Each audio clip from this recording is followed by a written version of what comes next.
Listo. Bueno, de acuerdo con el temario que les presenté, el día de hoy vamos a iniciar la revisión de esto que yo llamo ahí en el temario, el capítulo de Roma, y como complemento, poder, cristianismo y derecho. ¿Por qué esta triada, ¿no? De poder, el cristianismo y el derecho? Roma es una cultura que, al igual que la griega, es una cultura milenaria que inicia su fundación en la época arcaica, ¿no? Lo que se puede llamar como la época arcaica de los griegos. Más o menos por las mismas fechas es fundada la romana. Cuenta la leyenda. ¿Alguien sabe cómo se funda Roma? No tengo idea de cuál fue el origen. Pues. Hay, igual que con los griegos, un tema ahí mitológico, ¿no? ¿Alguien tiene idea de cuál es la historia? ¿El de Rómulo y Remo? Sí, y poquito antes. No, antes no sé. ¿Qué más?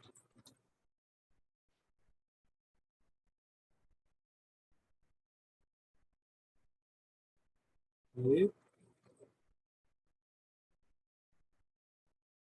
Bueno, fíjense cómo las historias son, digamos, importantes porque nos hablan ¿qué les diré?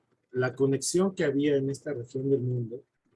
En aquel momento cuenta una de las leyendas de este tema, que Eneas, uno de los héroes de Troya, cuando es derrotada la ciudad, Anquises, que son sus descendientes, que se vaya de Troya, ¿no? Una vez que fue destrozada la ciudad. Entonces Anquises toma sus cosas y se va. Justamente se asienta en lo que hoy conocemos como Roma, ¿no?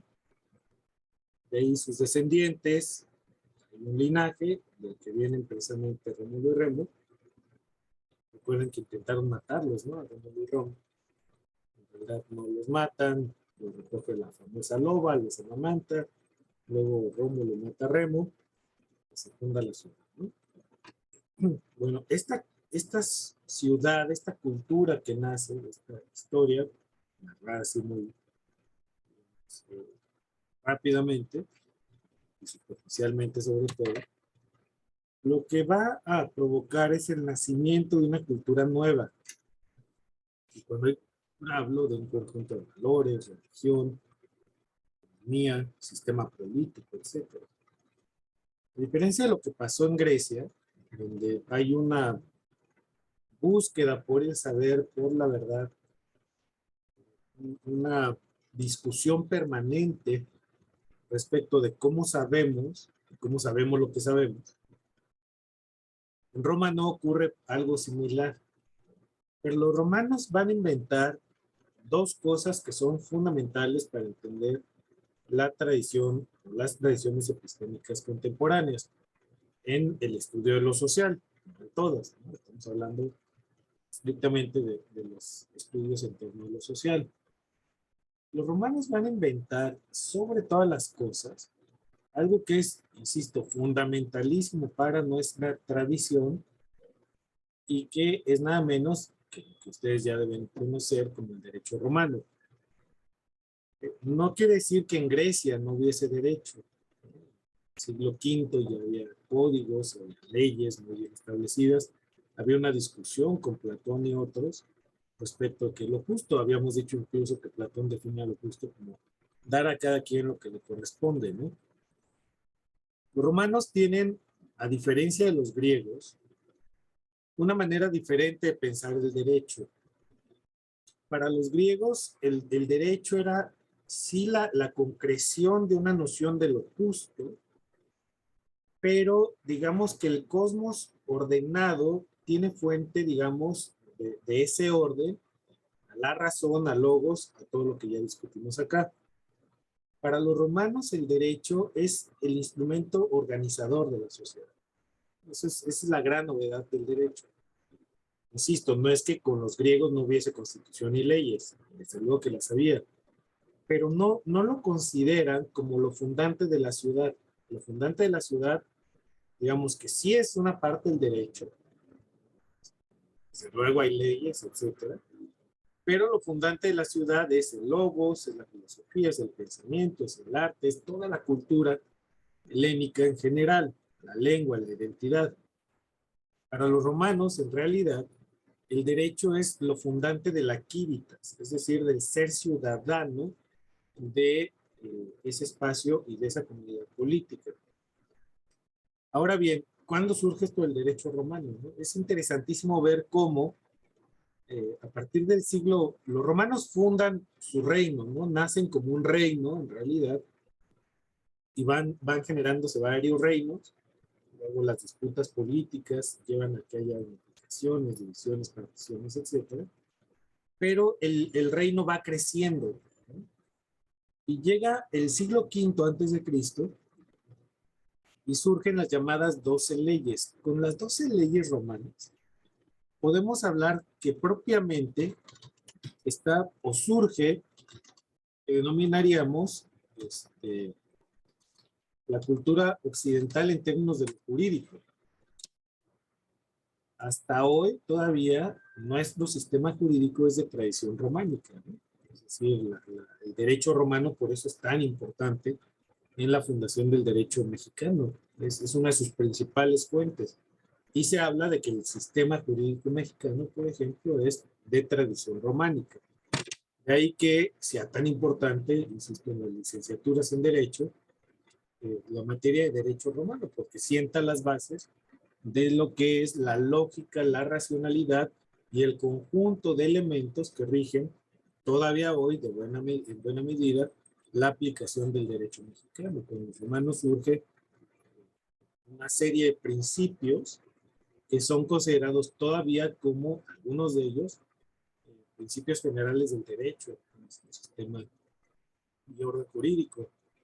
La cuestión es tan importante que sin derecho, digamos, hoy no podríamos hablar de las discusiones contemporáneas que tenemos, al menos en nuestro país, respecto de qué es lo que nos corresponde a las y a los ciudadanos, en tanto parte de una comunidad política, y qué es o cuál es el conjunto de garantías a que tenemos derecho por el hecho de haber sido o haber nacido en este territorio nacional, ¿no? Entonces, la tradición romana que se inaugura en el punto antes de Cristo, con esto que insisto, se llaman las 12 leyes, 12 tablas, pues evidentemente hablan de una, digamos, construcción de una nueva racionalidad y evidentemente de una construcción muy potente de un modelo de sociedad. Estas leyes, insisto, estas 12 leyes, se construyen o se escriben alrededor de la mitad del siglo V antes de Cristo, y fíjense cómo coincide esta época más o menos con las reformas de Solón, ¿no? Es más o menos por ahí la época, y las reformas de Josías en la comunidad o en la tradición judio-cristiana. Son más o menos la misma etapa de la que estamos hablando, de tal forma que hay en toda esa región del mundo los gérmenes y las bases y fundamentos de lo que será nuestro sistema cultural, político, jurídico. Suele pensarse que lo jurídico no es relevante para lo social y en realidad estamos hablando que hoy, por ejemplo, lo jurídico es la base y fundamento de toda la discusión respecto de hasta dónde el Estado tiene un conjunto de responsabilidades en materia de diseño y ejecución de política pública y en materia de diseño y ejecución de presupuestos. Si la racionalidad en la que estamos hoy nos indica que hay un artículo primero constitucional que tiene un conjunto de mandatos y un conjunto de principios que rigen a esos mandatos en materia de derechos humanos, evidentemente el aparato jurídico, el orden jurídico, la racionalidad jurídica se vuelven fundamentalísimos para entender las tradiciones epistemológicas que se abren para discutir lo social. Ahora bien, estas 12 tablas son muy, muy importantes porque van a generar justamente, o van a sentar las bases justamente de las diferentes ramas del derecho, ¿no? Y van a dar una estructura, van a constituir una estructura que segmenta metódicamente cuáles son las ramas de lo jurídico y por lo tanto también, fíjense lo que está implícito detrás, cuáles son las lógicas de los arreglos políticos, ¿no? Cuáles son los arreglos del poder que están regulados por cada una de estas ramas que van a constituir las bases del derecho. De tal forma, por ejemplo, que las tablas primera a tercera van a desarrollar todo lo que hoy entenderíamos por derecho civil. De hecho, los romanos así lo consideran, ¿no?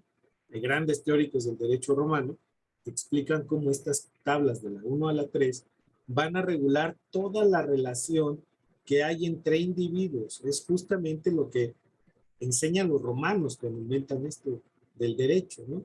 Se establece la monarquía como forma de gobierno y la monarquía tiene como base a estas 12 tablas. Las 12 tablas fueron paradigmáticas en su momento y marcan un antes y un después de la cultura romana porque, por definición, la principal fuente del derecho romano era la tradición. Se hablaba que la tradición y la costumbre, de tanto repetirse, regulaba la vida social. Pero a alguien se le ocurrió decir, espérame, la tradición y la costumbre puede tener aristas que no necesariamente son compartidas por todos y que al momento de frasearlas, estoy usando términos contemporáneos, al momento de desarrollarlas retóricamente, pueden irse de un lado a otro. La gran novedad del derecho romano en ese sentido es que lo ponen por escrito.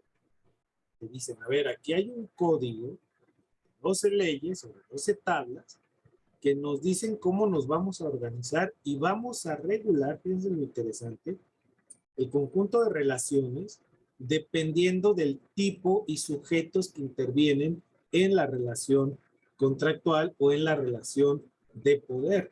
Eso es una novedad tremenda para la época, porque de lo que estamos hablando es de que por primera vez se establece una diferencia clara, precisa, marcada por acto político, jurídico, por estas leyes, respecto de cómo se relacionan los sujetos entre sí y cómo se relacionan estos sujetos con el Estado.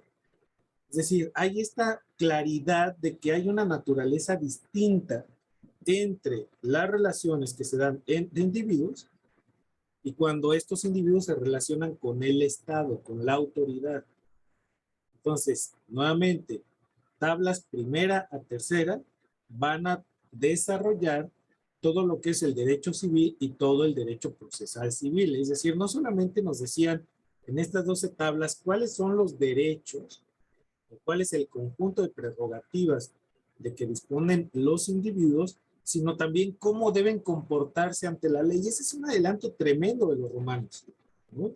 Porque dan toda la pauta procesal, establecen un conjunto de pasos y reglas que deben seguirse para que los actos que tú desarrollas respecto de otra persona sean válidos ante la autoridad y sean exigibles.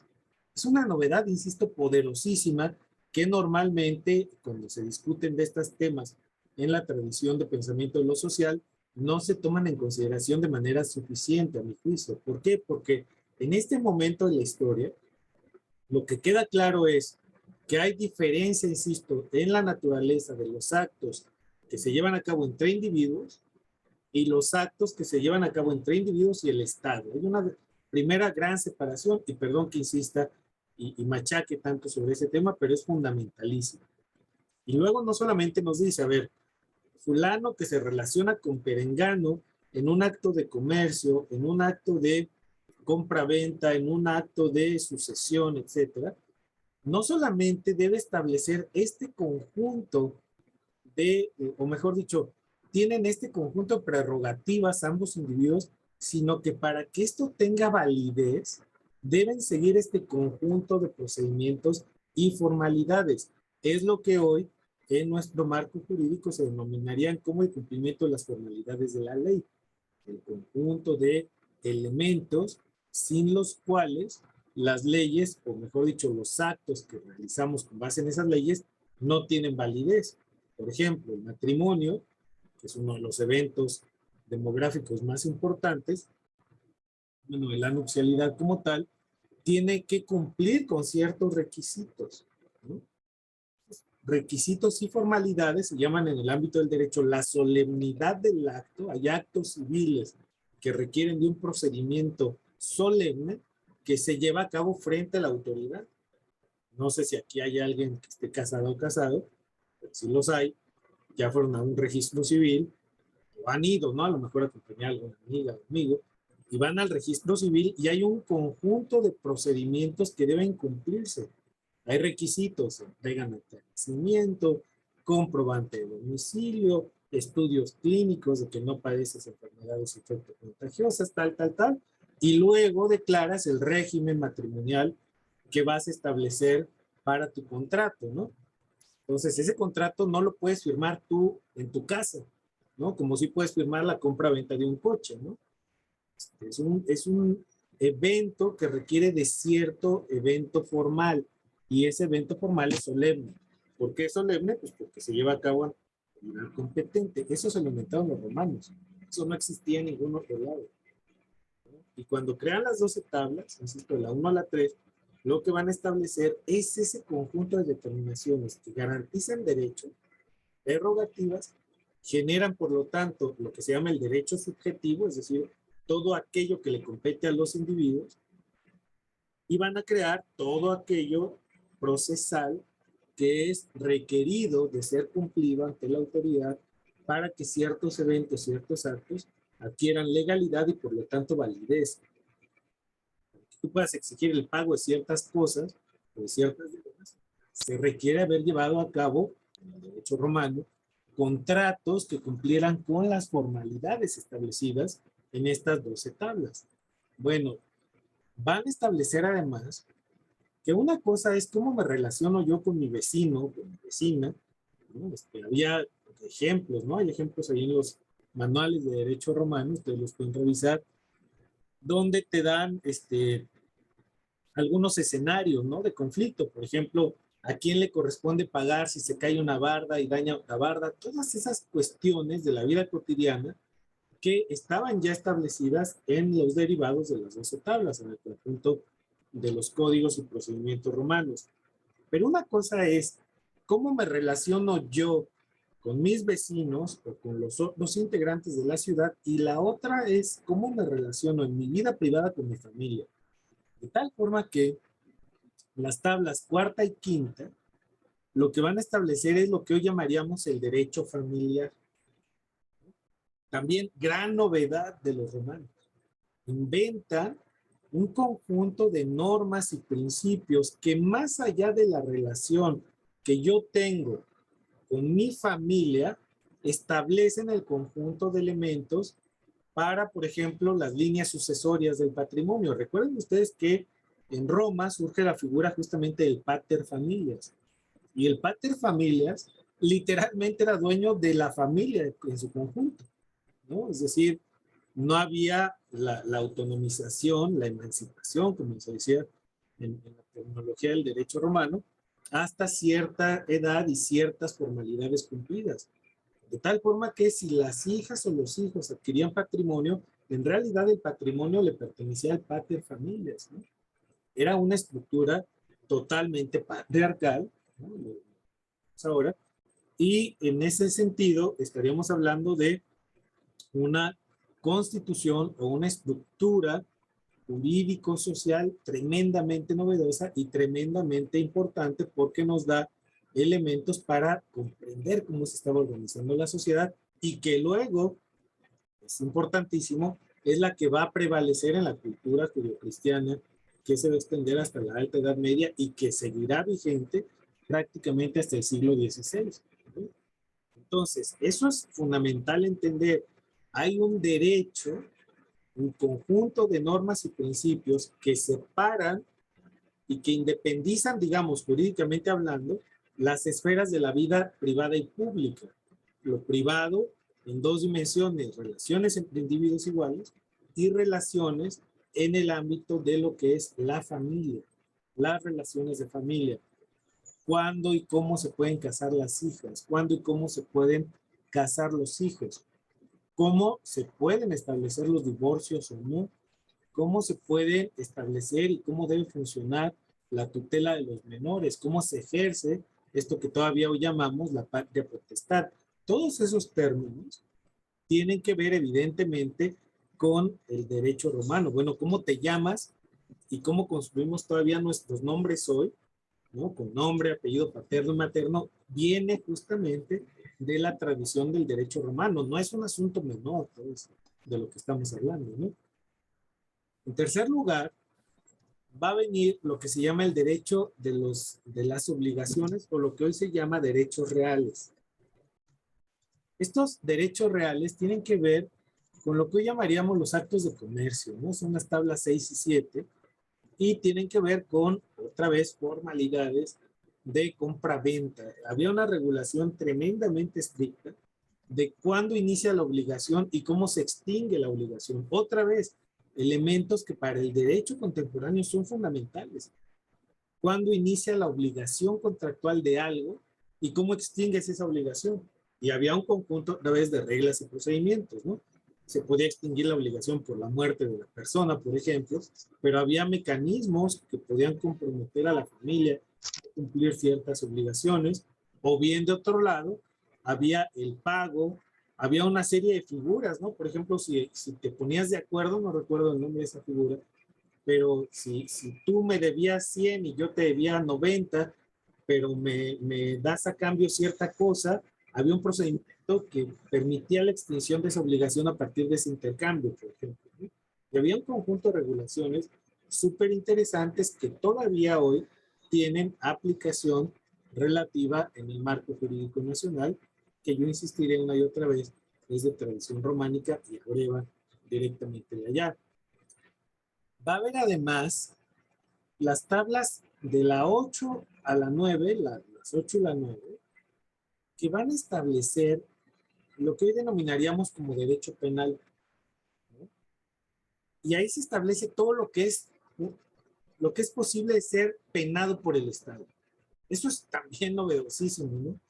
Claro, también en otros lugares había reglas, había leyes, establecían penas para ciertas conductas y actitudes y prácticas, pero finalmente los romanos son los que sistematizan de manera tremendamente ordenada esto que hoy llamamos derecho, ¿no? Y las fuentes del derecho contemporáneo, otra vez, son igual la costumbre, la tradición, el derecho romano es una de las fuentes de nuestro marco jurídico contemporáneo, y desde luego las otras que establecen las leyes y la propia Constitución.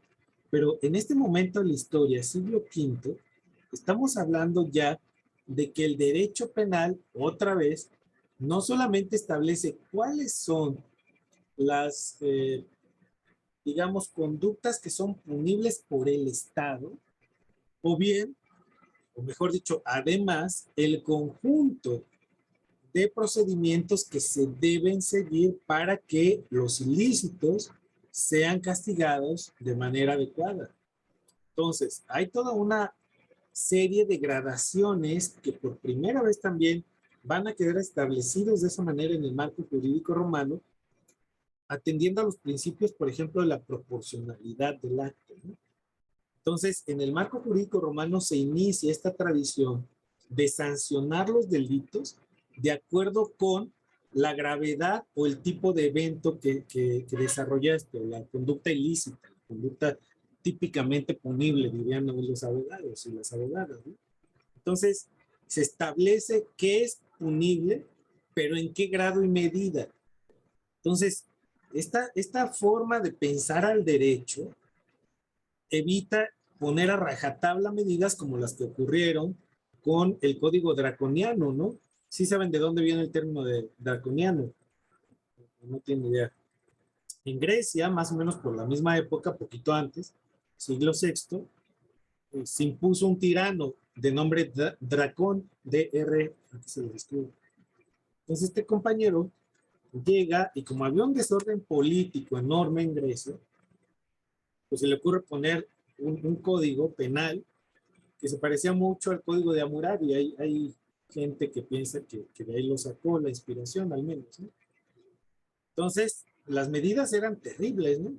Te robabas algo, pues móchenle la mano, ¿no? Si te lo robabas y corrías, pues móchenle la mano y la pata para que no vuelva a correr, ¿no?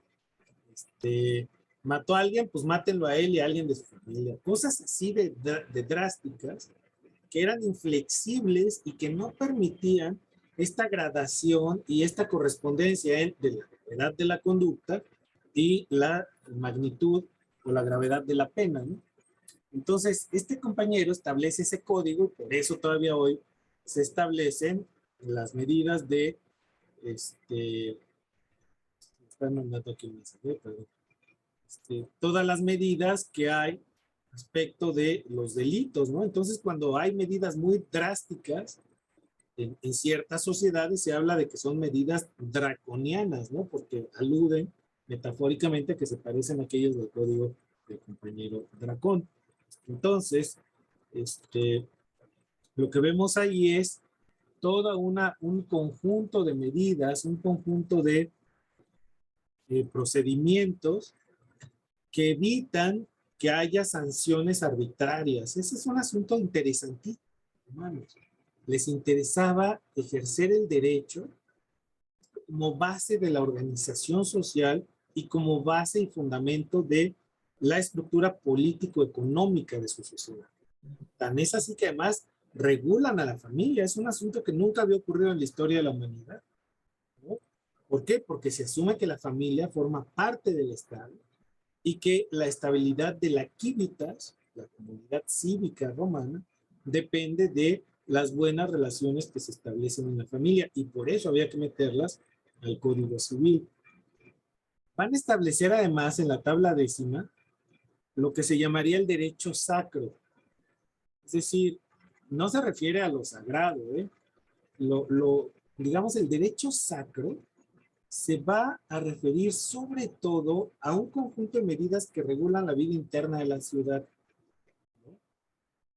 Ya después se le llamará el Sacro Imperio Romano por la vinculación con la tradición cristiana, ¿no? Pero en realidad, el derecho sacro, digamos, fundamentalmente lo que regula, fíjense qué interesante, es cómo se llevaban a cabo los funerales. Cosa tremendamente novedosa también. Se prohibía quemar a los cuerpos en la ciudad, por ejemplo. Era práctica que quemabas a tu muerto, ¿no? Y pues lo quemabas ahí en tu casa, ¿no? Entonces empezó a haber problemas de salud pública, también entra el tema moral, el tema religioso, y deciden que en estas 12 tablas van a incorporar medidas de orden civil, digamos que en términos quizá muy forzados, pero son el antecedente de lo que hoy llamaríamos leyes de cultura cívica, ¿no?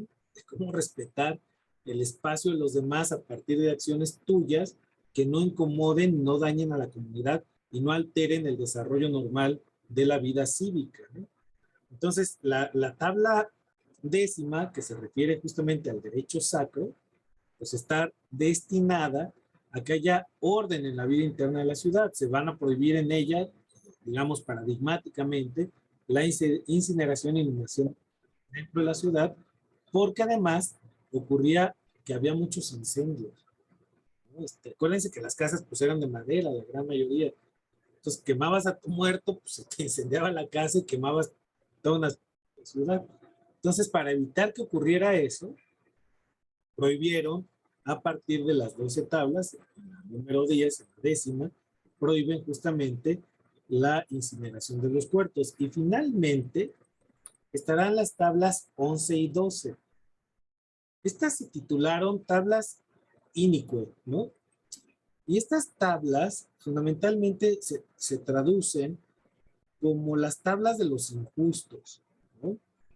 Van a prohibir sobre todo un conjunto de prácticas que podían poner en tela de juicio o podían romper el equilibrio del orden político y social romano. Uno de los mandatos más interesantes o más destacados, emblemáticos de estas tablas 11 y 12, es, por ejemplo, la prohibición del matrimonio entre plebeyos y nobles. Por eso se hablaba de las tablas de la inequidad o la injusticia, ¿no?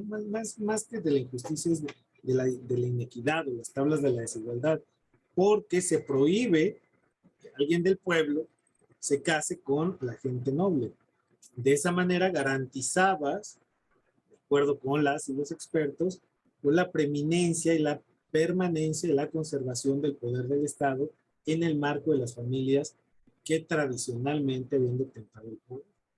Entonces, fíjense cómo los romanos se dan cuenta de que las diferencias sociales, económicas y políticas deben mantenerse, pero para darles legitimidad se inventan esto del derecho y además de inventarse esto del derecho, establecen normas específicas para regular la vida pública y social. Entonces, si regulas la familia a partir de lo que se llama esto del derecho familiar, el establecimiento de la figura del pater familias y todo lo que ya hemos venido comentando de una manera muy rápida, pero estableces también mecanismos de garantía de protección y conservación del poder, cosa novedosísima, ¿no? Esta tradición va a prevalecer ahí durante varios siglos. Vienen las incursiones romanas hacia Grecia y viene la fusión de las culturas. Recuerden que la expansión del Imperio Romano inicia justamente en el siglo IV antes de Cristo, ¿no? Vienen varias disputas, varios pleitos, y después va a venir la invasión completa y el apoderamiento de los territorios libres, antes de comunidades políticas autónomas en la polis, o lo que pasa en la polis en Grecia, y viene la expansión del Imperio Romano y el establecimiento del imperio como tal. Como pueden ver, son dos tradiciones jurídico-políticas radicalmente diferentes, la griega y la romana.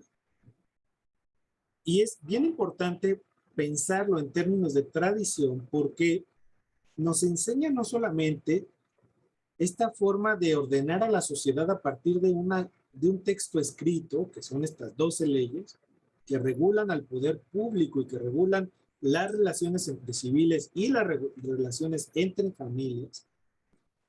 Nos van a enseñar eso, pero también nos van a enseñar que una vez que se establece en este momento de la historia una forma del poder, una forma de ejercer, digamos, la construcción del Estado y su conservación, entonces cambia la cosmovisión. Y de hecho hay una cosmovisión previa distinta, ¿no? A los romanos no les no les dio por andar pensando de qué está hecho el universo, de qué está hecho el cosmos, cuál es la naturaleza de las cosas, estamos diciendo verdad o no, es importante justificar y legitimar la verdad frente a los demás o no, aquí es puro poder. Es decir, hay un monarca y ese monarca expande el imperio crece y hay uno que manda y los demás obedecen. Punto. Va a haber un momento en la historia romana en donde va a surgir nada menos que el modelo de la república, ¿no?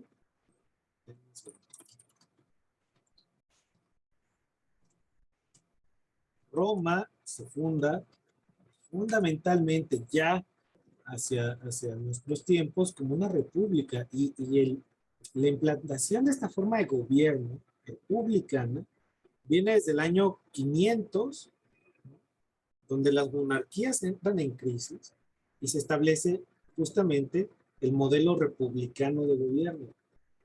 Entonces, el monarca, que era, digamos, quien encabeza el gobierno, está regulado por los nobles. No es que en la república gobierne el pueblo, ¿no? La tradición republicana no es la tradición de la democracia liberal. En una república puede haber una monarquía, ¿no? Es decir, puede haber repúblicas monárquicas, ¿no? Entonces, lo que vemos es que en Roma se establece un modelo de república porque hay una constitución, hay un conjunto de leyes que son estas 12 que regulan también el poder público y establecen la existencia de esta figura también tremendamente importante para nuestros tiempos, que es la del Senado. Senectus, de ahí viene la palabra, ¿no? Los ancianos, los que son sabios, los que han vivido por mucho tiempo y pueden dar un buen consejo y regular la actividad del monarca y al mismo tiempo establecer prerrogativas de defensa para el pueblo. Los senadores se supone representan a los intereses del pueblo sin necesariamente formar parte del pueblo.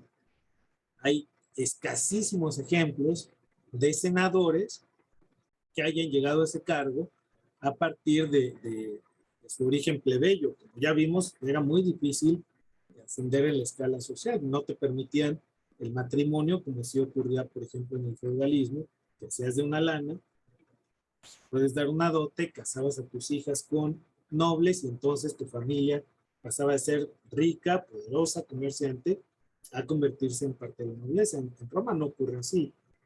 Ni siquiera, digamos, en términos de leyes, ¿no? Las leyes prohíben esto, por eso se llamaban, insisto, las tablas de la inequidad, de las injusticias.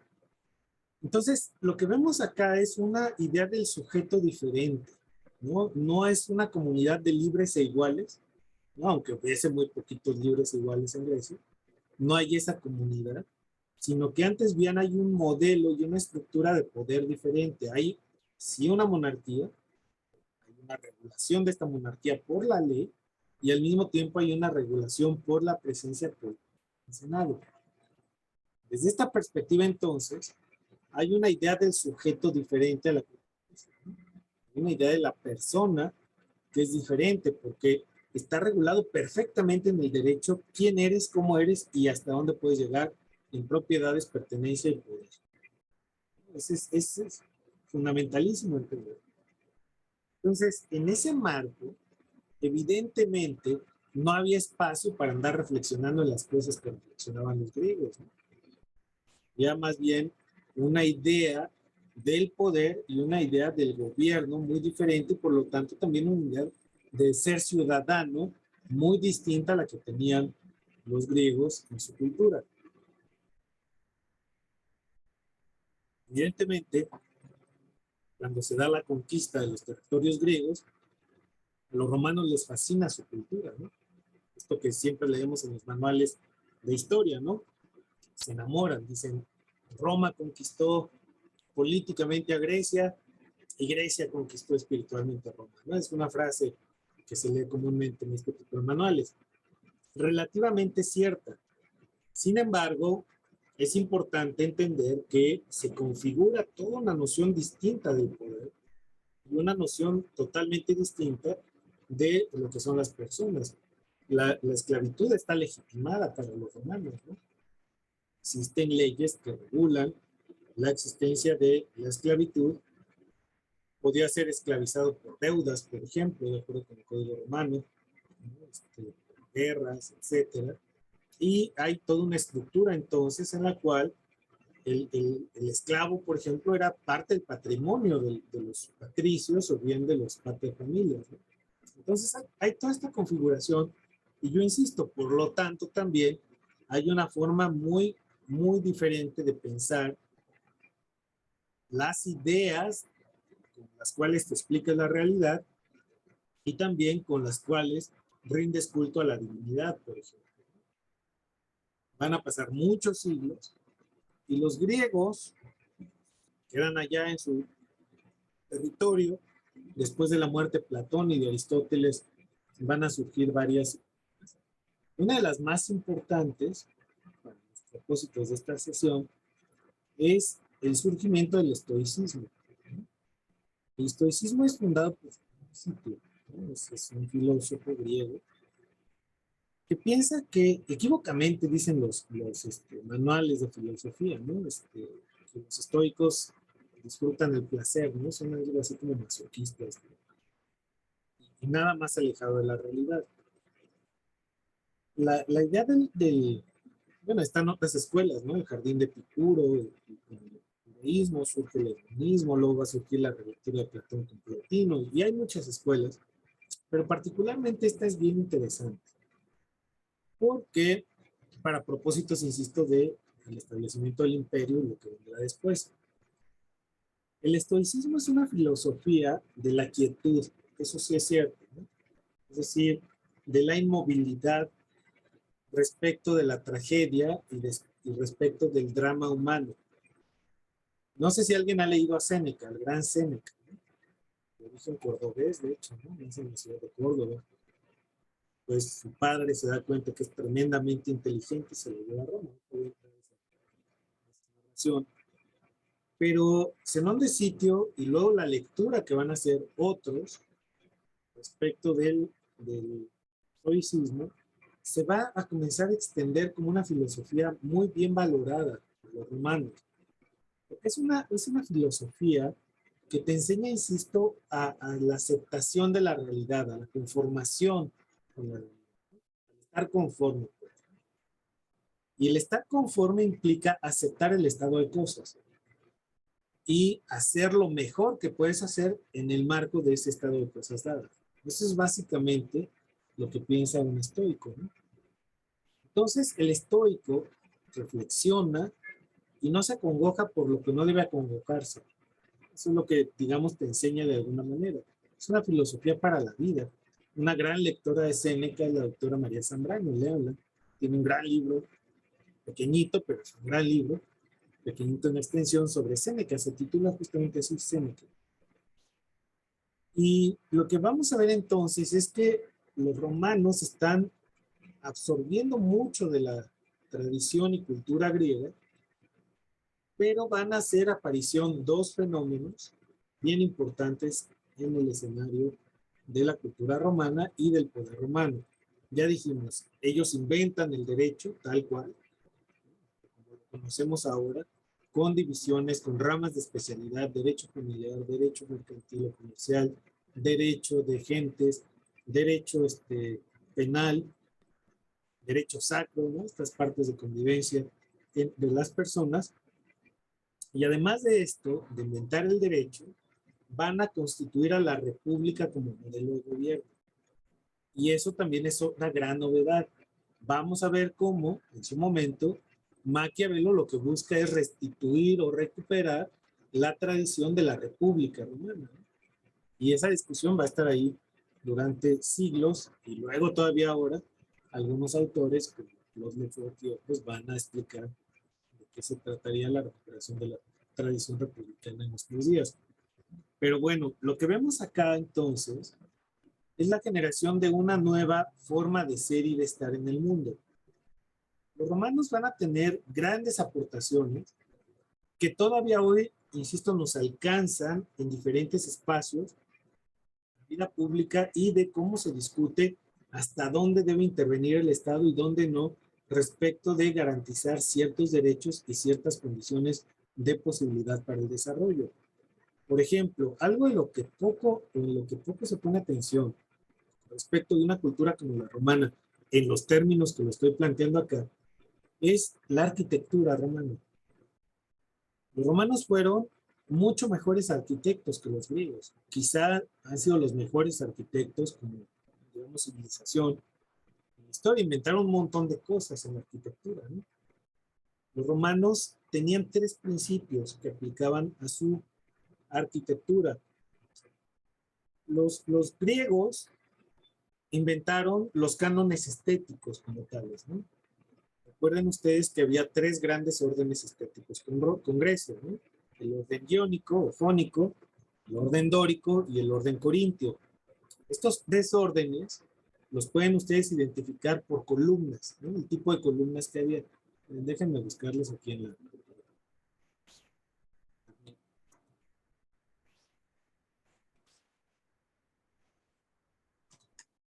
Y lo que vemos es que estos tres órdenes, que les digo, dórico, jónico y corintio, van a ser fuente de inspiración para los griegos, ¿no? Aquí hay una buena imagen. Esto que hicieron los griegos, perdón, de decirnos hay una forma de hacer estética, les encantó a los romanos, pero les encantó en serio, ¿eh? Pero aquí se va a ver. Ustedes me dicen si se ve.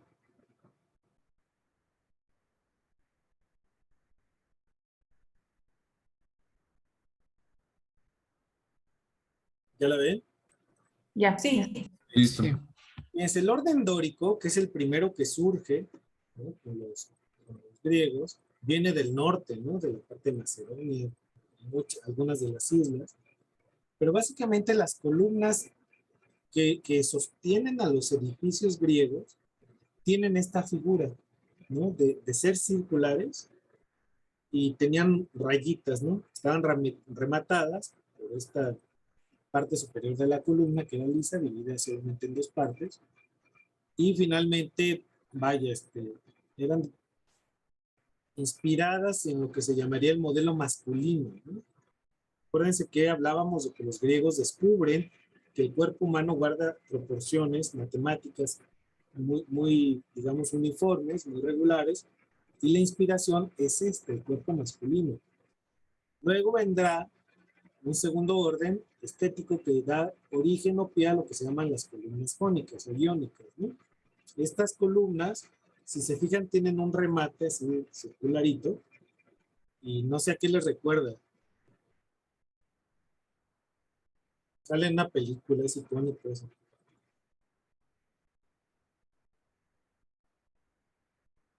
¿Alguien se le ocurra a qué se parece esta columna, la de medio? Esta puesta así. Sí vieron Star Wars, ¿no? Solo aparecen las trencitas de Leia. Bueno, esto no es casualidad, ¿eh? George Lucas sabe de arte, cosas así, y retoma esas trencitas, literalmente, ¿verdad? Del orden jónico. Y es que este remate alude al cabello femenino, porque el orden jónico tiene como base las proporciones del pie femenino y el cuerpo femenino en general. De hecho, aparecen ahí los primeros edificios donde las columnas no son necesariamente estas, sino también cuerpos femeninos, esculturas, las perésides son las más famosas, ¿no? Los voy a poner aquí. Y entonces, lo que vemos en estas esculturas es que cambia la proporción respecto de las cuales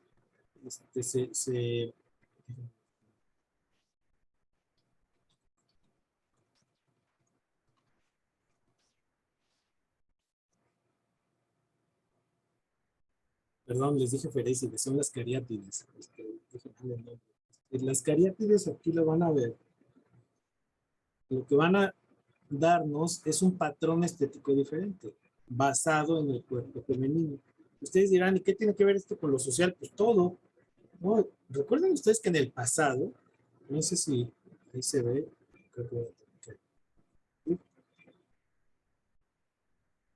ya lo ven, ¿no? Ya. Bueno, estas se llaman las cariátides, ¿no? Y los griegos, además de rematar sus columnas, como lo pueden ver acá, ¿no? Aluden al cabello femenino, ¿no? El orden jónico, pero además aparecen este tipo de columnas donde se asume que es mucho más estético que poner nomás columnas así. Bueno, nuevamente ustedes preguntarán, ¿qué tiene que ver eso con lo social? Pues tiene que ver todo. La manera de comunicar públicamente ciertas posiciones, ciertas visiones, cierta ideología y cierta religiosidad es a través de la arquitectura. O sea, tú sales a la plaza pública y lo vas a ver, quieras o no, ahí va a estar. No había escuelas como hoy, no había libros como hoy, no había, digamos, debates públicos como los tenemos hoy. De alguna manera tenías que ingeniártelas desde el poder para comunicar. Y la mejor forma que encontraron los antiguos y de alguna manera también los contemporáneos, la mejor forma de comunicar el poder y la pertenencia al poder, la posición del poder, es la arquitectura. Cuando son muy millonarios, ¿qué hacen? Los muy ricos se compran unas casotas, ¿no? Símbolo de poder. Ponen puertas así, grandototas, ¿no? La ostentación de la riqueza está ahí. No es diferente, no era diferente en el pasado. La idea del poder, de quién lo ostentaba, dónde estaban los receptáculos del poder, claro, aquí en este momento vinculados a una idea de lo divino, a hierofanías, epifanías, etcétera, pero tiene que ver justamente con la construcción de una forma de comunicarle a los demás quién manda y dónde está el receptáculo del poder. Por eso la arquitectura es tan importante para los griegos y lo fue también para los romanos. Insisto, eran grandes ingenieros y arquitectos estos romanos, ¿no?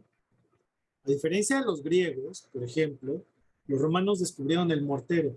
Los griegos no tenían. Entonces, los techos que tenían los templos griegos eran de madera y por eso los edificios griegos no eran tan altos. Claro, son portentosos y llaman la atención, decimos, qué altotes, ¿no? Pero en realidad alcanzaban solo ciertas alturas. No tenemos templos muy altos en Grecia. En Roma sí, porque los romanos descubrieron el mortero, entonces podían poner techos de cemento, ¿no? No se les caían. Los muros eran muy sólidos, ¿no? Resistían peso, resistían mayor tensión. De tal forma que los romanos van a revolucionar la arquitectura de su época a partir de tres principios que no necesariamente están presentes en la arquitectura griega en tanto manifestación del poder. Los romanos van a establecer en primer lugar que el primer principio que debe regir la construcción de todo edificio público, sobre todo, es la firmitas, es decir, la firmeza, ¿no? El segundo es la durabilitas, ¿no? Es decir, no solamente hacían cosas muy sólidas, muy firmes, sino que estaban hechas para que duraran 1000 años. Literalmente así pensaban los romanos, ¿no? Es decir, voy a construir cosas para la eternidad, casi, ¿no? Miren, ahí tienen miles de años sus edificios, se les han caído mucho, ¿no? Y la tercera, a esto también le llamaban vetustas, ¿no? Es decir, la durabilidad, ¿no? Esta tremenda permanencia en el tiempo, ¿no? Y la otra era la de la belleza, el principio de la belleza, como tal, ¿no? Entonces, los edificios públicos romanos debían tener esas tres características: ser muy sólidos, ¿no? Ser además durables, estar hechos para miles de años y ser hermosos. Esas tres características de la arquitectura romana revelan también y manifiestan no solamente una especialidad de saber que era construir cosas, sino también y sobre todo cómo se usa esto como criterio y elemento de educación pública, literalmente hablando. Es decir, yo te transmito el poder literal a través de la arquitectura. Mira, aquí está, ¿no? Y construyeron todo lo que ya sabemos. Por supuesto, hay una crisis en la República, después de siglos de permanencia, por una menos que 500 años, y va a venir una serie de cambios muy potentes todo este tiempo. Recuerden ustedes que cuando habla uno de estas cosas, pues cae en la inevitable reducción y inevitable simplificación de cosas, ¿no? Aún de manera involuntaria.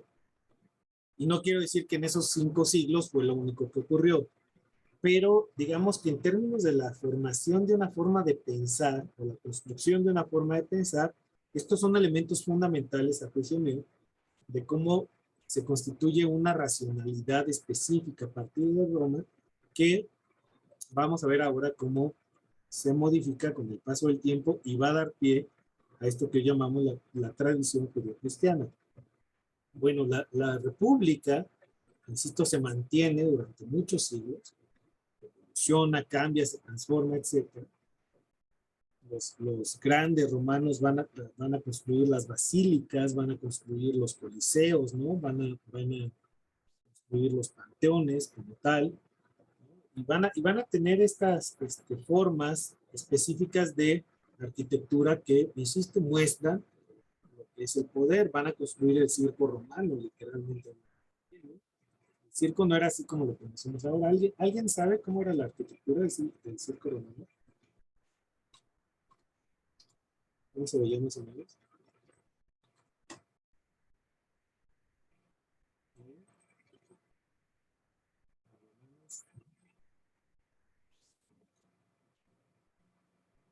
Ya me preguntaba alguien si el circo romano tenía así que... Son los coliseos, ¿no? No, eso es lo que el coliseo es una figura circular, ¿no? Claro, los circos tenían funciones de lo mismo que pasaba en el coliseo. El coliseo se hizo famosísimo por varios emperadores que lo usaron por muchas cosas, ¿no? Pero miren, así eran los circos, como este, ¿no? ¿Ya lo ven?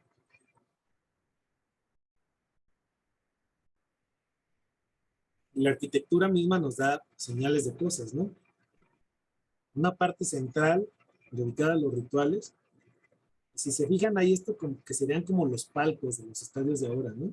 Aquí iban los nobles, no se revolvían con la gente, ¿no? O sea, era una clara división estamental de las sociedades.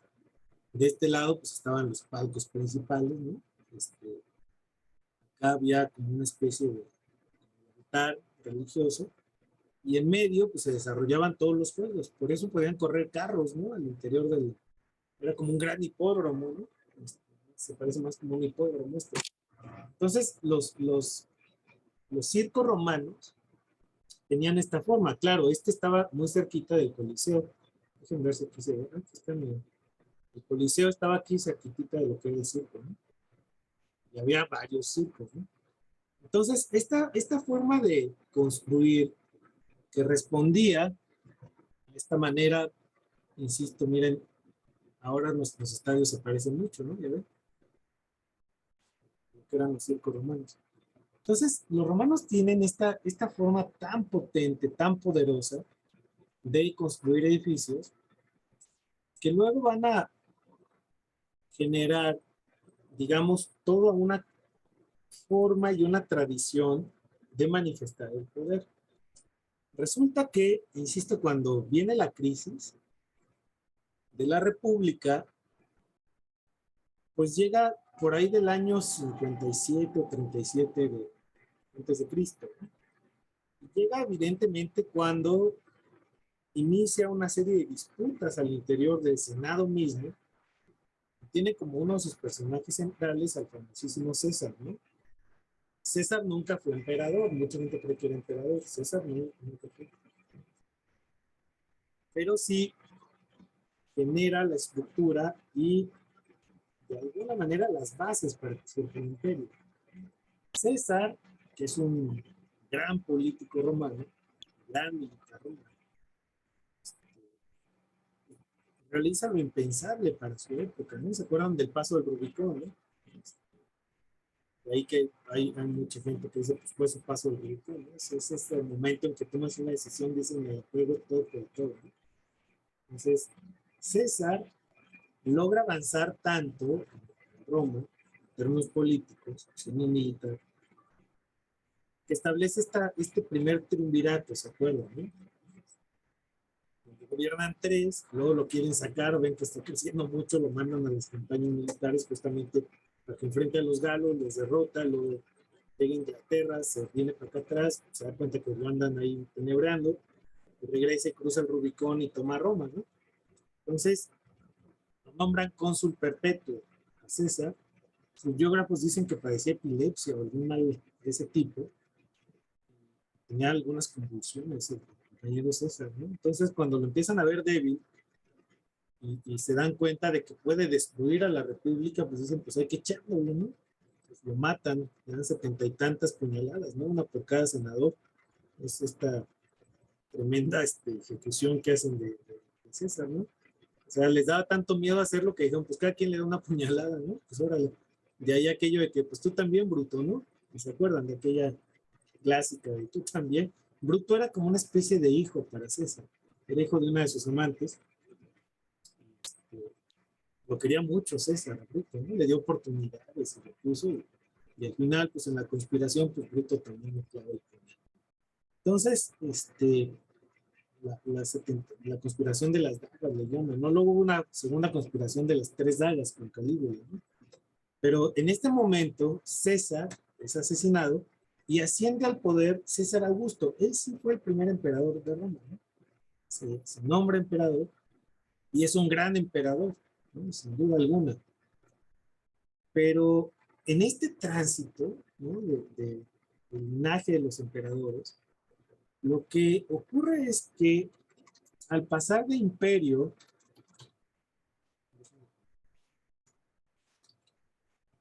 cuando viene este cambio al poder, y cuando inicia esta construcción, digamos, de una nueva forma de construir la política, de construir a la ciudadanía, de construir a las formas en las cuales se distribuye el poder, pues vemos cómo hay toda una estructura muy fuerte y muy distinta de pensar la ley y de pensar todo aquello que tiene que ver con la economía, con la sociedad, etcétera. Cuando muere César Augusto, que es un gran emperador, de acuerdo con los historiadores, en el sentido de que es un gran gobernante, ¿no? Genera obra pública, hay riqueza y prosperidad. Cuando muere, asciende al poder Tiberio. El compañero Tiberio es interesantísimo. ¿Quién nació? ¿Quién sabe quién nació cuando era emperador Tiberio? Personaje clave para Occidente.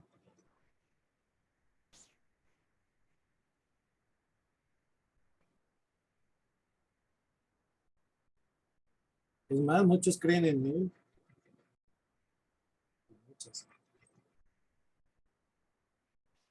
Jesús de Nazaret, ¿no? Que cuando lo crucifican, pues el emperador era Tiberio. ¿No?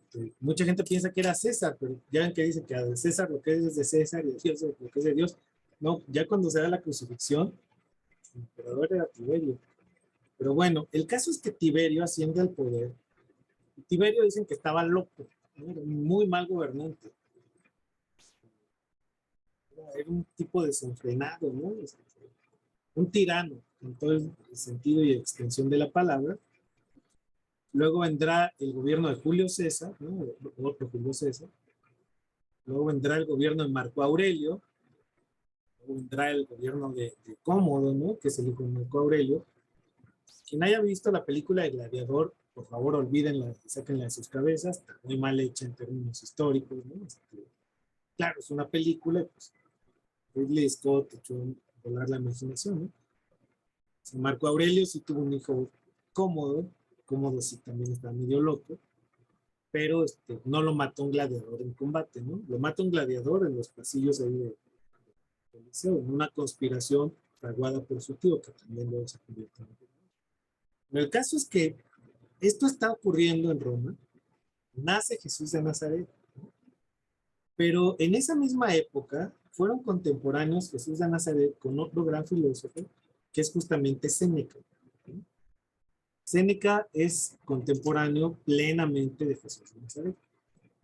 Y lo que va a ocurrir es que en la filosofía de Roma, en el pensamiento político de Roma, no hay este desarrollo estilo Platón y estilo Aristóteles. En realidad hay toda una estructura de pensamiento diferente y cada gobierno, cada estructura política o cada momento civilizatorio, como es el caso romano, van a tener una forma específica de entenderse y entender a los demás. Ya habíamos dicho hace un rato que para los romanos no era tan importante andar pensando en términos de verdad, porque no era una fuente de legitimidad del poder. Para los griegos sí. Se fijan la diferencia en la tradición, ¿no? Para los romanos, la fuente de legitimidad está en la ley, nada más. Para los griegos está en la razón, porque la ley es producto de la razón. Sí, sí queda clara esa diferencia, es radical y trascendental. En los romanos, la fuente del derecho no es la razón propiamente dicha, sino la costumbre y la tradición. Para los griegos, la ley es producto de la razón porque ésta se adecua al orden universal cósmico. Fíjense cómo tener ciertas ideas tiene implicaciones profundísimas para la forma en cómo se piensa el gobierno, cómo se piensa el Estado y cómo se piensan las relaciones entre los sujetos, ¿no? Si todos somos depositarios de un mismo logos, somos libres e iguales. Podemos dialogar de tú a tú. Si la tradición y la costumbre es la fuente de aquello que nos regula como individuos que nos relacionamos entre pares, individuos que nos relacionamos de manera subordinada en una familia y subordinada esta familia e individuos frente al Estado, entonces hay una concepción muy, pero muy diferente de la legitimidad del poder. La fuente de legitimidad está en la ley porque viene de la tradición y la costumbre, punto. No hay más debate. No hay que ponerse a lucubrar, ¿no? Los griegos se lucubraban. Muchos dicen, por en eso los conquistaron los romanos. Entonces eran pragmáticos, llegaron y tomaron, ¿no? El caso es entonces que en esta época está Séneca, ¿no? Séneca es un gran personaje y es el fundador de, bueno, no es fundador, es quien retoma con mucha potencia el estoicismo. ¿Quién sabe a qué corriente filosófica pertenecía el Marco Aurelio?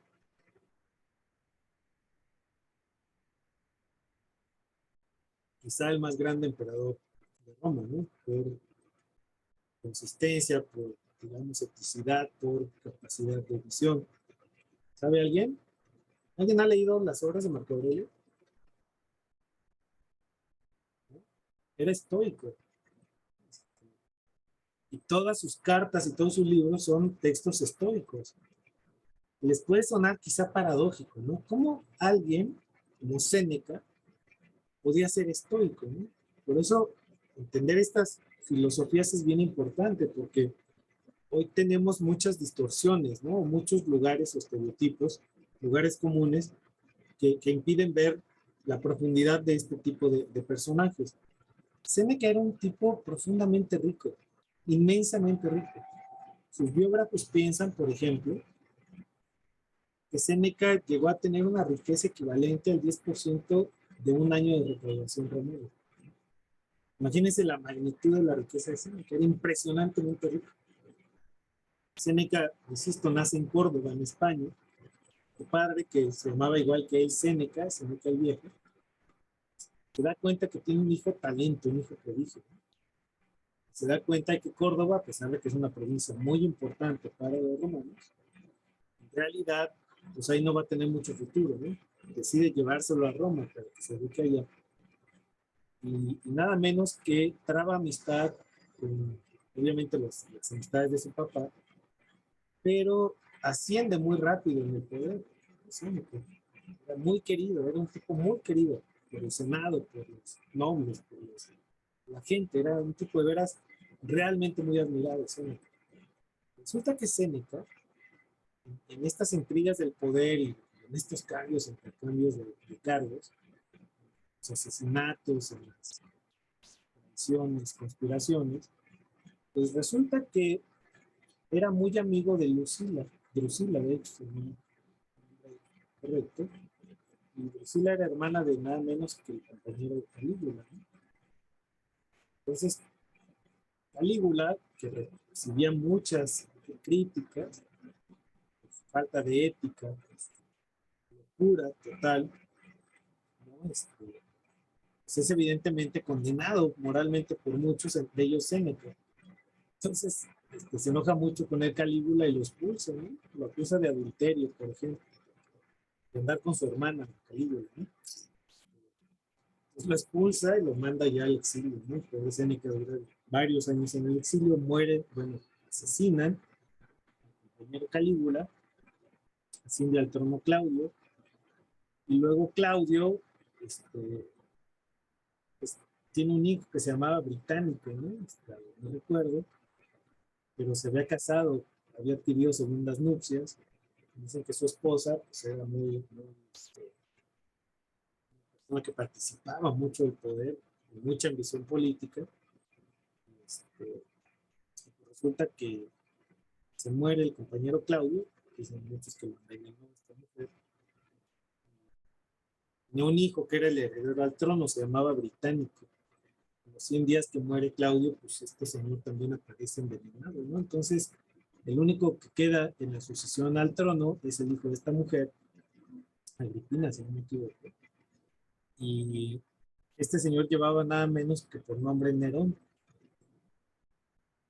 El compañero Nerón, emperador, estaba muy chavito, tenía 14 años cuando es nombrado emperador. Su mamá dice, pues ahora quién le pongo para que lo eduque, ¿no? En ese tiempo se tenía preceptores, ¿no? Educadores de los monarcas. Y se acuerda de su amigo Séneca, ¿no? Entonces lo manda a traer, ¿no? Para que eduque a Nerón. Fíjense qué paradojas, ¿no? Por eso aquello de que pone a leer a un niño y nunca le da la guerra. Ponlo a tocar el piano y nunca una arma y esas cosas. Luego el meme loco de Putin tocando el piano, ¿no? Entonces, en realidad, estar cerca de alguien que hace filosofía o alta cultura no es nada, ¿no? Ejemplo claro, Nerón, que, insisto, fue educado nada menos que por el gran Séneca, ¿no? Entonces, Séneca tenía como mandato educar a Nerón. Nerón enloquece por muchas razones. Y lo interesante del tema es que Séneca va a desarrollar toda una serie de textos justamente en este periodo que van a dar cuenta de su visión de las cosas. Uno de los textos más interesantes y que ustedes van a tener que leer se llama De Pauperis. ¿no? Séneca es uno de los primeros filósofos que abiertamente escribe un tratado como tal sobre la pobreza. Por eso se llama así, de pauperis, ¿no? Entonces lo tienen que buscar, buscan en internet, ahí les va a salir, y lo van a leer.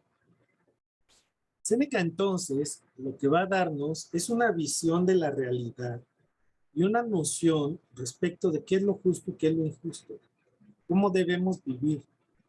Fíjense, criticaban mucho, o hay quienes critican a Séneca y le decían, oye, pues está muy fácil andar diciendo, viviendo en la opulencia en que tú vives, otra vez, es un tipo muy rico, ¿no? Y no porque robara o fuese corrupto, le regalaban propiedades. Insisto, era un tipo muy querido y admirado, ¿no? Hasta nuestros días todavía.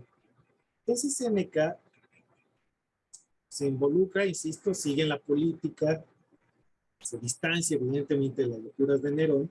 Acuérdense que este loco quema Roma, ¿no? Cuentan las leyendas que se pone a tocar la cítara, ¿no? Preguntan por qué lo hace, y pues dice, pues nomás para ver qué se siente, y el gran reconstructor de Roma, ¿no? Pues así de locos están estos.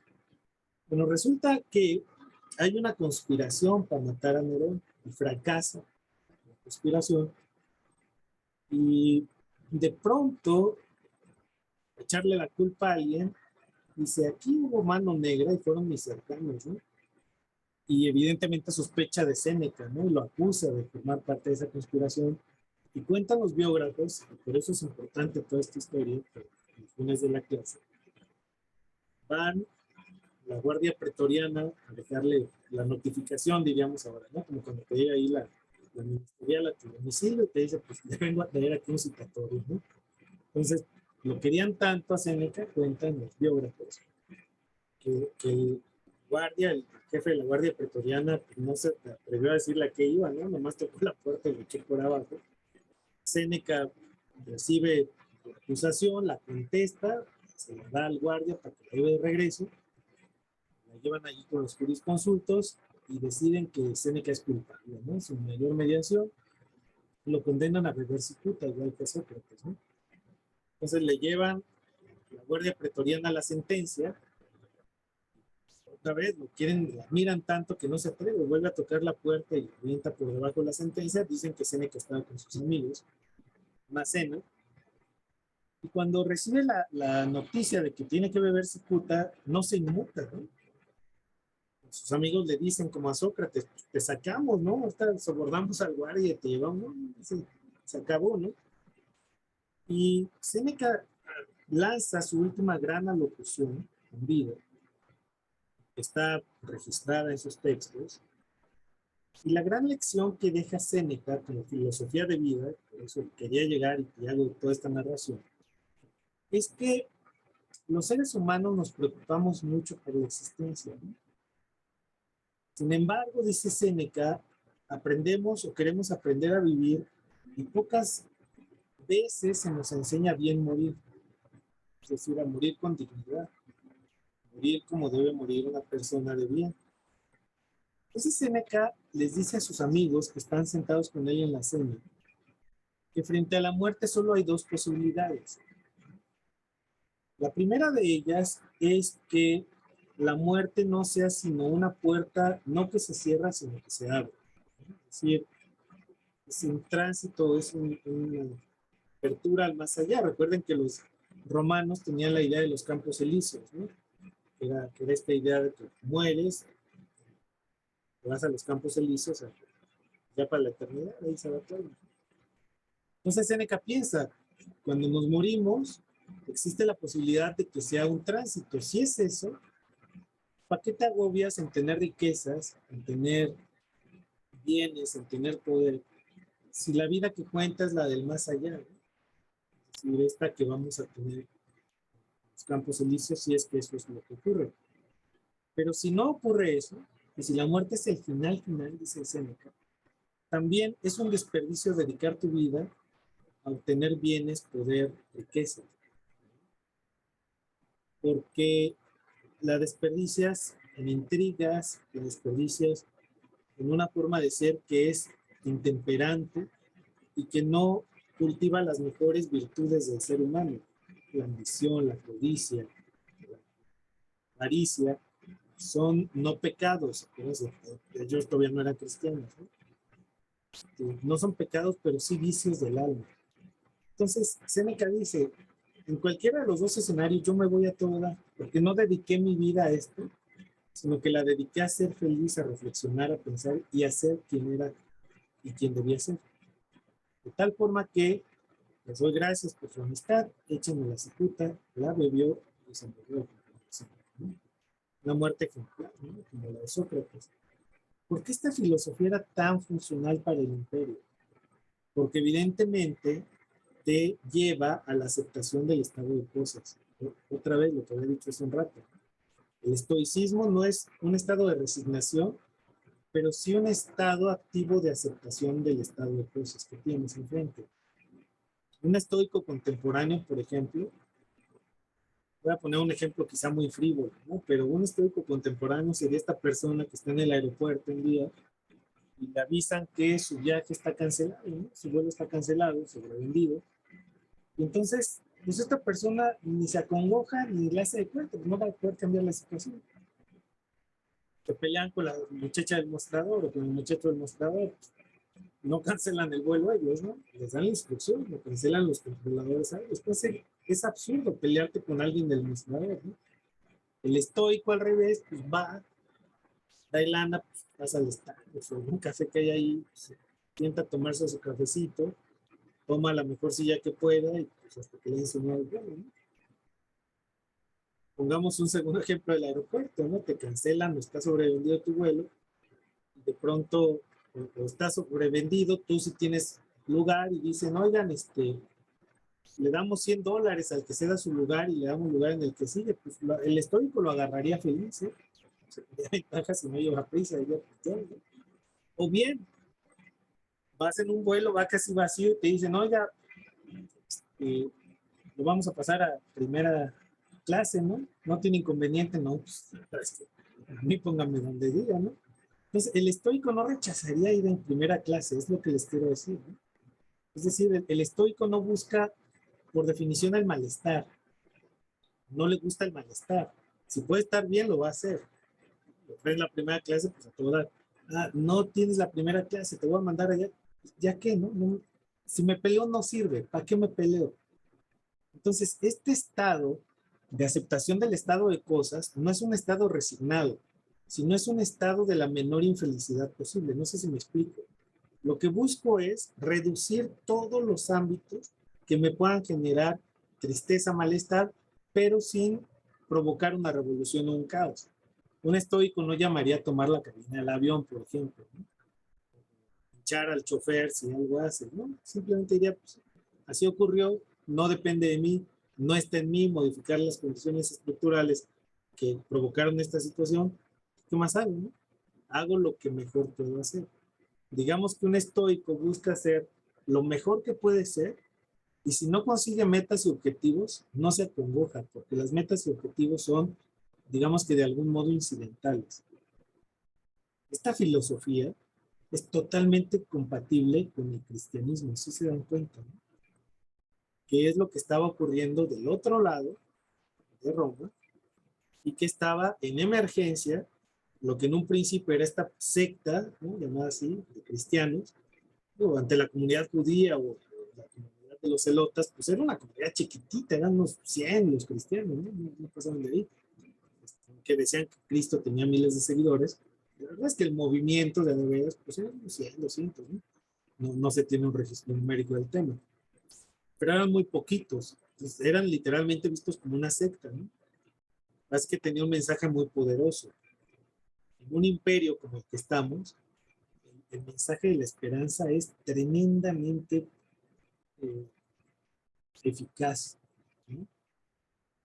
Porque si tienes de un lado una filosofía de la quietud y del otro lado una religión de la obediencia, tienes el germen perfecto para la dominación ideológica, política, religiosa, de todos los tipos que quieras. Pero además con el tema, no solamente te van a obedecer, lo van a hacer contentos. Entonces, lo que ocurre en este momento es que se imponen, digamos, de manera mayoritaria o de manera de mayor influencia una filosofía como la del estoicismo. Insisto, de ahí que hasta Marco Aurelio es estoico, ¿no? El gran emperador. Tiene grandes obras, lea sus cartas, de verdad es imprescindible la lectura en la vida de Marco Aurelio y de Séneca, por supuesto, ¿no? Pero no es casualidad que un emperador del tamaño de Marco Aurelio sea un filósofo que cultiva el estoicismo. Bueno, estamos en este momento y fíjense cómo se va armando un rompecabezas cada vez más complejo. Por un lado, el mundo del derecho, la política, el tránsito del modelo de república al imperio, una filosofía mayoritaria de la quietud y el surgimiento de una de las grandes religiones de Occidente, es decir, grandes por número, que es el cristianismo. Entonces, empieza, bueno, el imperio romano sigue su curso, mantiene su curso, se va consolidando cada vez más el imperio, como lo hemos dicho, creo ya antes, ¿no? ¿Cuáles son las fronteras de un imperio? Creo que ya planteé esa pregunta, ¿no? ¿Alguien sabe cuáles son las fronteras del imperio? Modelo de gobierno. No es pregunta capciosa, ¿no? ¿Cuáles se imaginan que serían las fronteras de un imperio?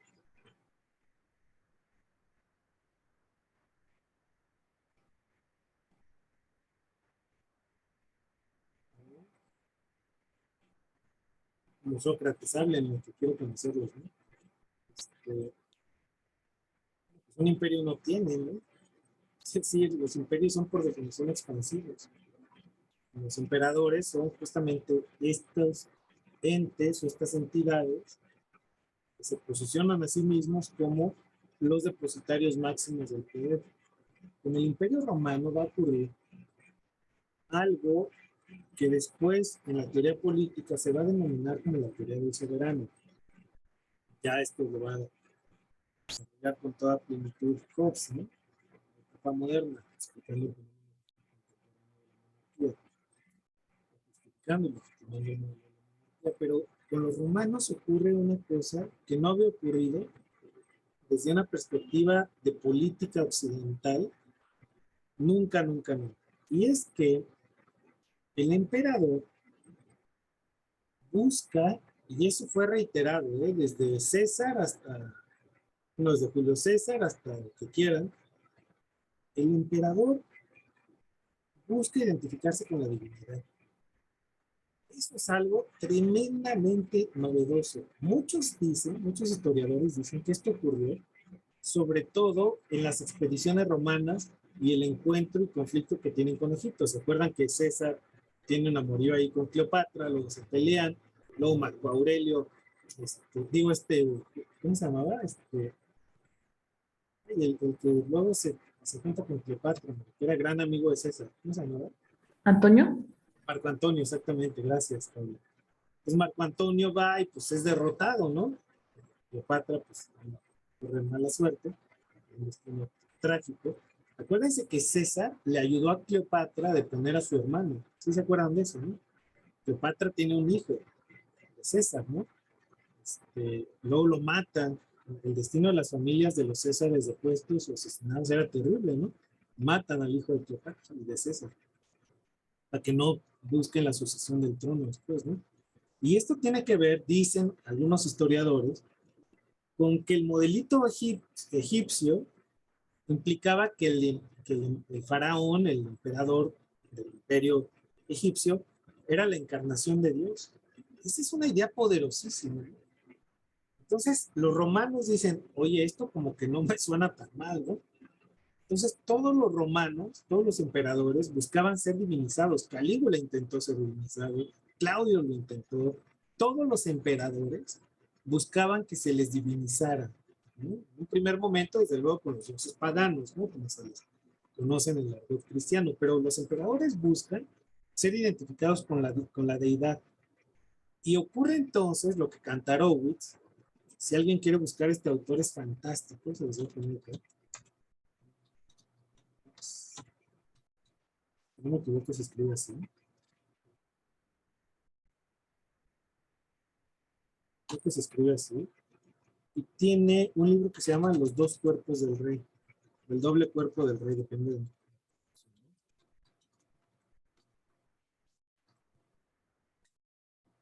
Esta tesis que tiene Kantarovich es genial porque lo que explica es cómo el sujeto que detenta el poder al mismo tiempo busca investirse de divinidad.